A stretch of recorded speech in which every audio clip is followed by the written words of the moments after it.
క్రీస్తునందు సహోదర సహోదరులకు మన ప్రభు అయిన యేసు క్రీస్తు నామములో నా హృదయపూర్వక వందనాలు తెలియజేస్తూ ఉన్నాను.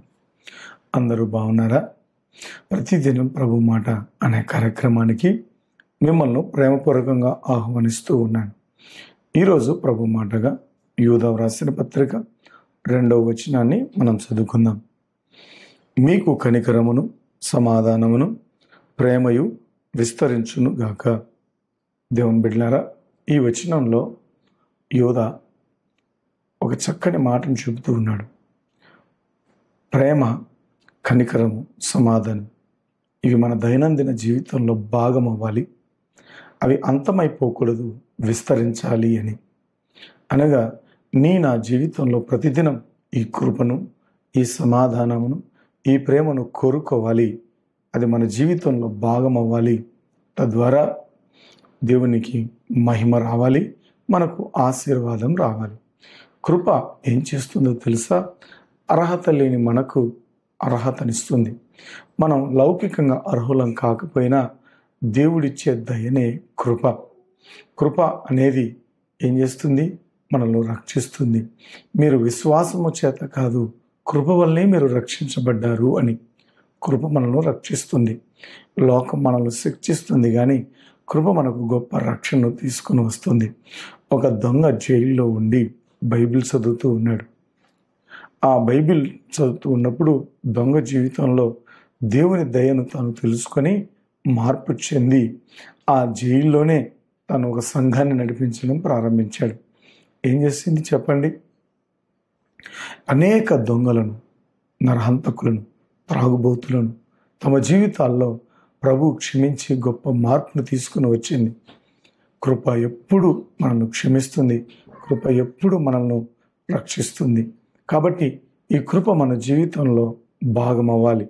అతని జీవితాన్ని మార్చింది కృప. సమాధానం అనే మాటను మనం చూస్తూ ఉన్నాం. హృదయంలో లభించే దేవుడిచ్చే ఈ శాంతే సమాధానం. ఇది బయటికి కనబడేది కాదు, ఇది లోపల కనబడేది. అందుకే ప్రభు ఏ ఇంటికి వెళ్ళినా, ఏ వ్యక్తికి దగ్గరికి వెళ్ళినా, అలాగే పౌలు ఏ సంఘానికి వెళ్ళినా మీకు సమాధానము కలుగునుగాక అన్నాడు. ఇది బయట నుంచి వచ్చేది కాదు. సమాధానం అనేది మన లోపల నుండి వచ్చేది. ఇది దేవునితో మనం సంబంధం కలిగి ఉండడం వల్ల కలిగే స్థితి. అందుకే ప్రభు అన్నాడు, నా సమాధానాన్ని మీకు ఇచ్చి వెళ్తూ ఉన్నాను, లోకం ఇచ్చినట్టు కాదు, నా సమాధానాన్ని మీకు అనుగ్రహించి వెళ్తూ ఉన్నాను అన్నాడు.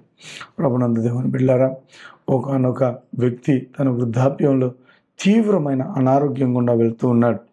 ఆయన తన మనస్సులో చెప్తూ ఉన్నాడు, నేను శాంతి ఉంది, నా హృదయంలో నెమ్మది ఉంది. ఇంత అనారోగ్యంలో తాను ఎలా సమాధానంగా ఉండగలిగాడు? ఇంత బాధల్లో, ఇంత కష్టాల్లో తను ఎలా నెమ్మదిగా ఉండగలిగాడు అంటే అది లోకమిచ్చిన సమాధానం కాదు, దేవుడిచ్చిన సమాధానం. దేవుడు నాతో ఉన్నాడు, నా ప్రక్కన ఉన్నాడు అని కలిగినటువంటి హృదయ స్థితి. దేవుని బిడ్డలారా, మన చుట్టూ మన శత్రువుల మధ్య, మన ప్రతికూలమైన పరిస్థితుల మధ్య దేవుడు మనకు గొప్ప సమాధానాన్ని ఇచ్చి మనల్ని ముందుకు నడిపిస్తాడు. అందుకే ఈ సమాధానం మన జీవితంలో విస్తరించాలి. ఇంకో మాట మనం చూస్తూ ఉన్నాం, ఏంటంటే ప్రేమ. దేవుని ప్రేమను అందుకున్నవాడు ఆ ప్రేమను ఇతరులకు పంచుతాడు. ప్రేమ మీకు సమృద్ధిగా కలుగునుగాక, విస్తరించునుగాక అన్నాడు. దేవుని ప్రేమ అనేది అది నియంత్రణతో కూడినది కాదు, మనల్ని బంధించదు. దేవుని ప్రేమ అనేది విరివిగా లభించేది ప్రేమ. అది మనం అనుభవించినప్పుడే మనం ఇతరులను ప్రేమించగలం. దేవుని ప్రేమ పరిశుద్ధాత్మ ద్వారా మన హృదయాల్లో కుమ్మరించబడుతుంది. రోమీయులకు రాసిన పత్రిక 5వ అధ్యాయం 5వ వచనంలో మనం చూడగలం. ఒక చిన్న పాప తల్లిని అడిగింది, అమ్మా, దేవుని ప్రేమ ఎలా ఉంటుంది?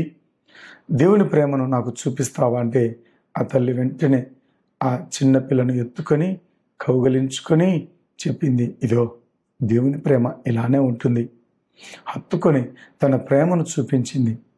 ఇలానే దేవుని ప్రేమ ఉంటుందని. అనగా మన ప్రవర్తన ద్వారా మనం దేవుని ప్రేమను కనపరచాలి. ప్రభునందు దేవుని బిడ్డలారా, దేవుడు మనకు కలిగించే ఆశీర్వాద కృప, సమాధానం, ప్రేమ. కృప మన పాపాల నుండి రక్షిస్తుంది. సమాధానం మన శత్రువుల మధ్య, మన ప్రతికూల పరిస్థితుల్లో మనకు సమాధానం ఇస్తుంది. ప్రేమ మనం దేవుని ద్వారా పొందిన ప్రేమను ఇతరులకు మనం చూపించాలి. తల వంచండి, ప్రార్థన చేసుకుందాం. ప్రభువా, నీ వాక్యం ద్వారా మాకు కృప, సమాధానం, ప్రేమను వాగ్దానం చేసినందుకు మీకు స్తోత్రాలు చెల్లిస్తూ ఉన్నాం. మేము అర్హులం కాకపోయినా నీ కృప మమ్మల్ని రక్షించింది. నీ సమాధానం మా హృదయంలో నిండునట్లు మాకు సహాయం చేయండి. నీ ప్రేమ మా జీవితాల నుండి మేము ఇతరులకు పంచేలాగా మాకు సహాయం చేయమని యేసు ప్రభు నామములో ప్రార్థిస్తున్నాము తండ్రి. ఆమెన్. ప్రేమలో సత్యమున్నది, ప్రేమ సంతోషమిచ్చును, ప్రేమయే సమాధానము, ప్రేమ కలిగియుండు ప్రియుడా, ప్రేమ శాశ్వత కాలముండును, ప్రేమ అన్నిటిలో శ్రేష్టము, ప్రేమ సిలువ విలువ చూపి, ప్రేమ ఎట్టిదో ప్రభు నేర్పి, ప్రేమ చూపు పరుల ఎడల, ప్రేమ కలిగియుండు ప్రియుడా, ప్రేమ శాశ్వత కాలముండును, ప్రేమ అన్నిటిలో శ్రేష్టము. దేవుడు మిమ్మల్ని దీవించును గాక.